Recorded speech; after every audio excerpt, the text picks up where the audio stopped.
గ్రహాంతర వాసులు మనకెంతో ఆసక్తి కలిగించే సబ్జెక్ట్. దీనిపై అటు హాలీవుడ్లోనూ ఇటు బాలీవుడ్లోనూ సూపర్ హిట్ సినిమాలు కూడా వచ్చాయి. ఏలియన్స్ కనుక భూమి మీద అడుగు పెడితే మనపై వారిదే పై చెయ్యి అంటున్నారు ప్రముఖ ఖగోళ శాస్త్రవేత్తలు. మనతో పోలిస్తే వారి వద్ద ఉండే అత్యాధునిక సాంకేతిక పరిజ్ఞానమే ఇందుకు కారణమని చెబుతున్నారు. భూమిపైన చాలా ఏళ్ల క్రితమే ఏలియన్స్ సంచరించారా అంటే అవునని అంటున్నారు శాస్త్రవేత్తలు. ఏలియన్స్ ఇక్కడ సంచరించారనేందుకు మరో ఆధారం లభించిందని చెబుతున్నారు సైంటిస్టులు. 1970లో రొమేనియాలో దొరికిన పెద్ద లోహం శాస్త్రవేత్తలకు ఆధారంగా మారింది. ఇటీవల స్విట్జర్లాండ్లోని లాసనే లాబొరేటరీలో దీని శాస్త్రవేత్తలు పరిశీలించారు.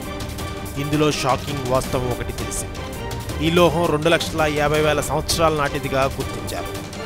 లోహం 90% అల్యూమినియంతో తయారు చేసి ఉండడం ప్రతి ఒక్కరిని ఆశ్చర్యానికి గురిచేస్తుంది. అల్యూమినియాన్ని కేవలం 200 సంవత్సరాల నుంచి మాత్రమే తయారు చేస్తున్నామని, 2,50,000 ఏళ్ల క్రితం అల్యూమినియం లభించే అవకాశమే లేదంటున్నారు. మేనియన్ UFO logistic association deputy director గోర్జీ కోహెల్ దీనిపై మాట్లాడారు. ప్రస్తుతం టెక్నాలజీ ప్రకారం ఇలాంటి లోహాలు తయారీ అసాధ్యమన్నారు. 2 ఎముకల గూడల మధ్యలో ఈ లోహం లభించిందని, ఇది గ్రహాంతరవాసులకు సంబంధించిన లోహంగా భావిస్తున్నామన్నారు. గ్రహాంతరవాసులు భూమిపై సంచరిస్తున్నారనడానికి ఇదే ఉదాహరణ అని ఆయన తెలిపారు.